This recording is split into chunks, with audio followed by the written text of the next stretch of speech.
Je, serikali inatoa commitment gani kuhakikisha kwamba mchezo huu muhimu wa fainali unachezwa katika uwanja wa Benjamin Mkapa, lakini pia mashindano haya, ufunguzi wa mashindano haya ya CHAN yanafanyika katika uwanja wa Benjamin Mkapa? Majibu, Mheshimiwa Waziri. Nakushukuru Mheshimiwa Mwenyekiti.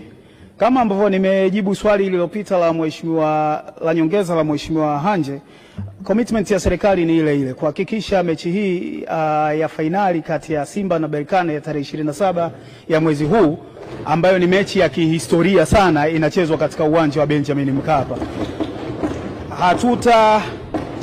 Hatutakuwa tayari kupokea kitu chochote chini ya hapo, na kama ambavyo nimesema, serikali imefanya kila linaloweza, ikiwemo kuajiri kwa dharura mkandarasi mwenye uzoefu mkubwa katika masuala ya kutengeneza pitch ili kuhakikisha uwanja ule unatengemaa.